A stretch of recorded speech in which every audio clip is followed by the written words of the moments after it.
Bismillah, salatu wassalamu ala rasulillah wa ala alihi wa sahbihi wa mawalah amma ba'du. Ini melanjutkan pengajian yang sebelumnya, tetap kitabnya kitab Ayyuhal Walad. Bismillahirrahmanirrahim. Qala al-mu'allifu rahimahullahu ta'ala wa nafa'ana bihi wa bi'ulumihi fidraini amin. Bismillahirrahmanirrahim. Ayyuhal waladu, wahai anakku. Kata Imam Ghazali,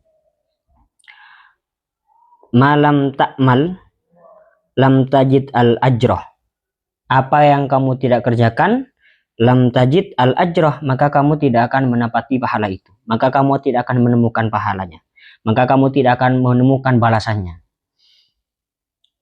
Hukia, diceritakan, ini ada cerita yang dikutip oleh Imam Ghazali, bagaimana anna rojulan, ada seorang laki-laki fi bani Israila, dari bani Israel, abadallah ta'ala, laki-laki itu menyembah Allah Ta'ala sab'ina sanatan, selama 70 tahun. Jadi ada seorang laki-laki yang dari Bani Israel menyembah Allah atau beribadah kepada Allah selama 70 tahun. Fa'aradallahu ta'ala ayyajluhu anal malaikati, kemudian Allah menginginkan atau menghendaki ayyajluhu, untuk menjelaskan tentang rojul tersebut alal malaikati, terhadap malaikat. Jadi Allah ingin menjelaskan atau memberikan kabar kepada malaikat tentang laki-laki dari Bani Israel ini yang menyembah Allah selama 70 tahun. Fa'arsalallahu, maka kemudian Allah mengutus ilaihi, fa'arsalallahu ta'ala ilaihi, terhadap laki-laki itu, malakan, mengutus para malaikat, yuhbiruhu, yang memberikan kabar siapa malaikat, hu, terhadap laki-laki dari Bani Israil itu, annahu ma'atil kal ibadati, bahwasanya laki-laki itu yang selama ia beribadah, la yaliku bihi al jannah, jadi tidak pantas baginya untuk memasuki dalam surga. Jadi ada seorang laki-laki dari Bani Israil yang menyembah Allah, beribadah kepada Allah sebanyak atau selama 70 tahun. Kemudian Allah ini menjelaskan kepada para malaikat atau mengutus para malaikat untuk memberikan kabar kepada orang itu bahwa kata Allah yang disampaikan oleh para malaikat, annahu ma'atil kal ibadati la yaliku bihil jannah. Jadi orang itu tidak pantas masuk surga meskipun selama 70 tahun menyembah Allah Subhanahu wa taala. Jadi kata para malaikat tidak pantas untuk masuk surga meskipun sudah beribadah sebanyak atau selama 70 tahun. Falamma ballaghahu, maka di saat para malaikat itu menyampaikan apa yang dikatakan, apa yang difirmankan oleh Allah, menyampaikan pesan Allah kepada orang itu, qala al-abidu, kemudian orang yang ahli ibadah itu, laki-laki dari Bani Israil itu berkata, nahnu hulikna lil ibadati, kita diciptakan ini untuk beribadah kepada Allah. Fayam bagi lana an na'budahu, maka sepantasnya bagi kita untuk menyembah Allah. Ini jawaban dari seorang laki-laki dari Bani Israil. Ini kan kasusnya seperti ini, ada orang yang ahli ibadah, kemudian Allah langsung mengutus para malaikat bahwa diperintahkan Allah untuk menyampaikan pesan Allah kepada orang itu yang beribadah selama 7 tahun. Bagaimana pesannya? Bahwa orang itu tidak pantas masuk surga meskipun beribadah selama 70 tahun. Kemudian pada saat itu, di saat para malaikat menyampaikan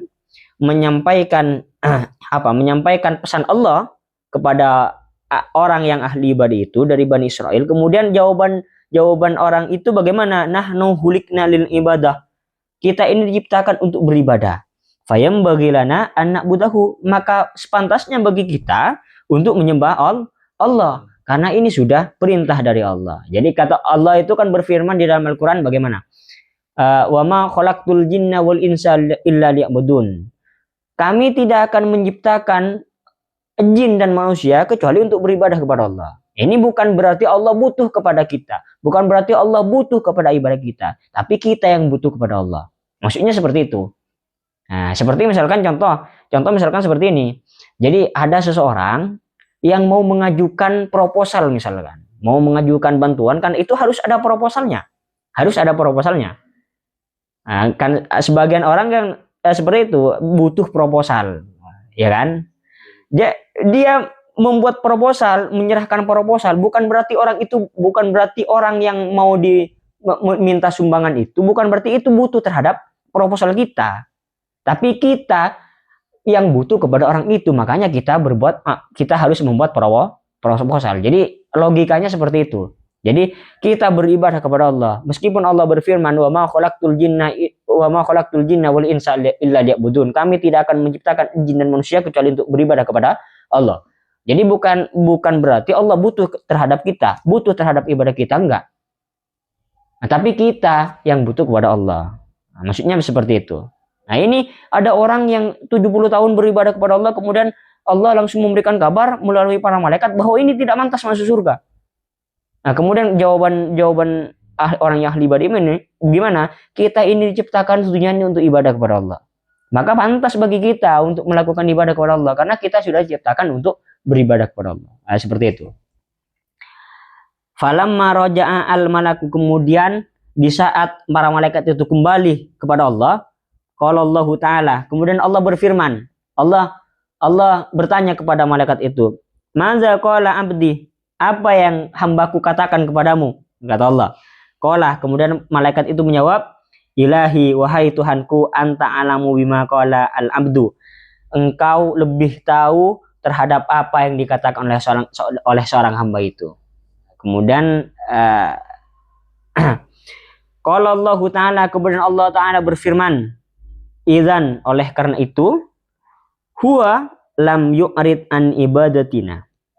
Oleh karena itu, laki-laki itu tidak berpaling untuk beribadah kepadaku. Fanahnu ma'al karomi la nu'ridu anhu. Maka kita besertaan dengan kemuliaan, kita tidak akan berpaling dari orang itu. Ishadu, saksikanlah wahai para malaikat, ya malaikati, wahai malaikat-malaikatku, ini qad ghafartu lahu, bahwa aku telah mengampuni orang itu. Nah, jadi kata Allah Subhanahu wa taala, firman Allah Taala, ya karena orang yang sudah beribadah kepadaku tidak pernah berpaling untuk senantiasa beribadah kepadaku, fanahnu ma'al karomilan uridu anhu. Maka kami, kata firman Allah, kami beserta kemuliaan, kedermawanan, kami tidak berpaling, kami tidak menolak kepada orang itu. Ishadu ya malaikati anni qad ghafartu lahu. Saksikanlah wahai malaikatku bahwa aku telah mengampuni orang itu. Wa qala Rasulullah sallallahu alaihi wasallam, kemudian Rasulullah sallallahu alaihi wasallam bersabda, hasibu anfusakum, introspeksi dirilah kalian qabla an tuhasabu, sebelum kamu dihisab, sebelum kamu dihisab, qabla an tuhasabu, sebelum kamu semua ini dihisab. Wazinu a'malakum, dan timbanglah amal-amal kalian, qabla an tuzanu, sebelum kalian ditimbang. Ya, kata sabda Nabi di sini, hasibu anfusakum qabla an tuhasabu, introspeksi dirilah kalian, kata sabda Nabi, qabla an tuhasabu, sebelum kamu ini dihisab semuanya. Wazinu a'malakum qabla an tuzanu, maka timbanglah, takarlah atau perhatikanlah amal-amal kalian sebelum kalian ditimbang nanti amalnya. Kurang atau enggak ya? Kan enggak mungkin, lebih enggak mungkin. Ini timbangannya kurang enggak, cukup enggak amal kita untuk masuk surga? Pantas enggak amal kita masuk surga? Nah, maksudnya gini, maksudnya yang kata Nabi seperti itu, wazinu a'malakum qabla an tuzanu. Wa qala Aliun radhiyallahu an, berkata Sayyidina Ali radhiyallahu an, man dhanna annahu bidunil jahdi yasilu, barang siapa yang menyangka annahu bidunil jahdi, barang siapa yang menyangka bahwa orang itu akan sampai, man dhanna annahu bidunil jahdi yasilu, maka barang siapa yang menyangka bahwa dirinya akan sampai terhadap tujuannya, bidunil jahdi, dengan tanpa harus berusaha keras orang itu sampai kepada tujuannya. fahuwa mutamannin, maka orang itu berharap-harap. Maka orang itu hanya berharap-harap. Mutamannin ini berharap sesuatu yang tidak bisa diharap, maksudnya. Berharap terhadap sesuatu yang tidak bisa diharap. Kata Sayyidina Ali seperti itu. Wa man dhanna annahu bi badlil jahdi yasilu, barang siapa yang menyangka bahwa hanya mengandalkan usaha saja yasilu, orang itu sampai kepada tujuannya, fahuwa muta'annin, maka orang itu sedang berpayah-payah. Nah, maksudnya seperti itu kata Sayyidina Ali. Jadi orang yang tidak berusaha sama sekali, orang yang tidak berusaha apa yang ia tuju, kemudian orang itu mengharapkan orang itu akan sampai kepada tujuannya, fahuwa mutamannin. Kata Sayyidina Ali, maka orang itu hanya berharap sesuatu yang tidak bisa diharap. Misalkan contoh seperti ini. Orang itu menyangka bahwa dirinya akan menjadi orang alim tanpa harus belajar. Jadi orang itu menyangka dirinya akan menjadi orang yang alim tanpa harus belajar, misalkan. Atau orang itu menyangka dirinya bahwa akan menjadi orang yang kaya tanpa harus bekerja, misalkan. Maka kata Sayyidina Ali, fahuwa mutamannin, maka orang itu hanya berharap sesuatu yang tidak bisa diharap. Maksudnya gimana? Ya dunia ini berjalan dengan normal. Kalau kamu makan ya kamu kenyang, kalau kamu minum ya kamu nanti kenyang, nggak haus. Kalau kamu berusaha maka kamu akan memperoleh hasilnya. Kalau kamu belajar maka kamu akan menjadi orang yang alim. Maksudnya ya dunia ini berjalan dengan normal sebagaimana berjalannya, begitu maksudnya kata Sayyidina Ali. Jadi ada orang yang menyangka dirinya dengan tanpa harus usaha orang itu akan sampai kepada tujuannya. Enggak mungkin, kata Sayyidina Ali, enggak mungkin. Itu hanya berharap sesuatu yang tidak bisa diharap. Wa man dhanna annahu bi badlil jahdi yasilu, dan orang yang menyangka bahwa hanya mengandalkan usahanya saja orang itu sampai, fahuwa muta'annin, maka orang itu berpayah-payah. Maksudnya hanya mengandalkan usahanya saja, tidak disertakan dengan doa, tidak disertai dengan doa. Jadi hanya mengandalkan usahanya saja. Nah, contoh misalkan saya usaha belajar usaha, tapi tidak berdoa, tidak minta pertolongan kepada Allah. Ya maka orang itu hanya payah, orang itu hanya apa ya? Hanya payah-payah melakukan hal itu. Nah, seperti itu. Ya maksudnya gimana? Ya dunia ini berjalan dengan sebagaimana mestinya. Dunia ini berjalan normal, maksudnya seperti itu. Jadi kalau orang nggak belajar ya nggak mungkin jadi orang yang alim. Kalau orang ini nggak bekerja ya nggak mungkin orang ini menjadi orang yang sukses nantinya. Nah seperti itu maksudnya. Wa qala Al-Hasan rahimahullah, dan berkata siapa Hasan, talabul jannati bila amalin, mencari surga, mengharapkan surga atau meminta surga bila amalin, dengan tanpa amal, dzambun, yaitu dosa. Dzambun minad dunubi adalah dosa sebagian dari dosa-dosa yang lain. Jadi meminta surga kepada Allah, ya Allah saya pengen masuk surga Firdaus misalkan. Allah saya pengen masuk surga Firdaus, tapi orang itu tidak melakukan amal yang baik, amal yang soleh, maka nggak bisa. Itu sebagian dari dosa-dosa kecil, atau itu sebagian dari dosa. Nah misalkan teman-teman ini misalkan minta apa, misalkan minta pangkat, misalkan minta pangkat jabatan menteri pertahanan, menteri perikanan, menteri apa saja lah, pokoknya menteri keuangan. Jadi minta itu tapi tanpa harus berusaha, maksudnya meminta sesuatu tanpa harus berusaha. Jadi hanya minta saja tapi tadi tidak ada usahanya, ya, maka itu nggak bisa. Nah, kalau ada orang yang meminta surga atau mencari surga, mengharapkan surga bila amalin, tapi orang itu tidak beramal, orang itu tidak melakukan amal kebaikan yang menjadi perantara bahwa orang itu akan nantinya masuk surga dengan amal itu, seperti sedekah, seperti sholat, seperti ngaji, ya kan, dan lain-lain, pokoknya amal soleh lah. Tanpa orang itu tidak pernah mengerjakan itu, maka dzambun minadz dzunub, maka itu adalah dosa sebagian dari dosa-dosa yang lain. Wa qala alimun, dan berkata siapa orang yang alim, al haqiqatu, secara hakikat, tarku mulahadatil amal, meninggalkan apa lahada ini, meninggalkan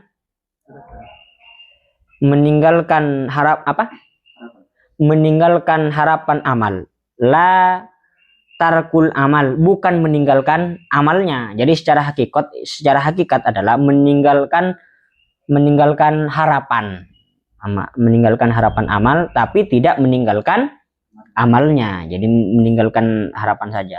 Wa qala Rasulullah sallallahu alaihi wasallam, dan bersabda siapa Nabi Muhammad sallallahu alaihi wasallam, al-qayyisu, adapun orang yang cerdas, man ialah orang, dana yang menundukkan atau mengalahkan siapa man nafsahu terhadap dirinya man, wa amila, dan mengamalkan siapa man lima terhadap sesuatu ba'dal mauti, setelah kematian. Jadi kata Nabi orang yang cerdas adalah orang yang bisa mengendalikan hawa nafsunya dan melakukan amal, mengerjakan amal baik yang itu disiapkan nanti setelah kematiannya, seperti amal jariah, seperti sedekah jariah, dan amal-amal yang lainnya. Nah, seperti amal yang nantinya itu di bawah mati. Nanti amal itu menjadi penyebab bahwa orang itu beruntung nanti di saat setelah mati. Itu orang yang cerdas, kata Nabi. Orang yang cerdas adalah orang yang bisa mengalahkan hawa nafsunya dan mengamalkan atau melakukan sesuatu yang sesuatu itu bisa diharapkan nanti di saat setelah mati atau di saat di akhirat. Wal ahmaku, adapun orang yang bodoh, adapun orang yang dungu, man ialah orang atba'a nafsahu hawaha, dia mengikuti hawa nafsunya, wa tamanna 'ala Allah, dan berharap-harap pada Allah. Orang yang dungu, kata Nabi, adalah orang yang mengikuti hawa nafsunya. Adalah orang yang mengikuti hawa nafsunya, wa tamanna 'ala Allah, dan orang itu berharap keberuntungan dari Allah Subhanahu wa taala. Jadi orang itu mengikuti hawa nafsunya tapi pengen surga. Orang itu tidak mengikuti hawa nafsunya, keinginan nafsunya, tapi orang itu berharap nanti keberuntungan di akhirat. Nggak mungkin. Itu orang yang dungu, kata Nabi. Jadi kamu misalkan kamu nggak belajar tapi menginginkan yang alim, nggak mungkin. Man atba'a nafsahu hawaha wa tamanna 'ala Allah. Orang yang dungu adalah orang yang mengikuti hawa nafsunya dan berharap kebaikan atau berharap keberuntungan dari Allah Subhanahu wa taala. Man atba'a nafsahu hawaha. Jadi orang yang mengikuti hawa nafsunya. Makanya di dalam Burdah itu kan dijelaskan oleh Imam Al-Busiri. Mungkin teman-teman ini kan membaca Burdah kan setiap minggu, setiap malam minggu kan, setiap sholawatan. Nah itu teman-teman nanti misalkan di saat baca burda itu misalkan ada yang tahu maknanya, itu harus dipikirkan. Contoh seperti ini yang berkaitan dengan hawa nafsu ini. Di situ ada syair seperti ini, kata Imam Al-Busiri. Wan nafsu katifli intuh milu sabba'ala hubbir ridai wa intaftimhu yang fatimi. Kata Imam Al-Busiri, nafsu itu seperti anak kecil. Wa nafsu katifli intuh milu sabba'ala hubbir ridai wa intaftimhu yang fatimi. Nafsu itu seperti anak kecil.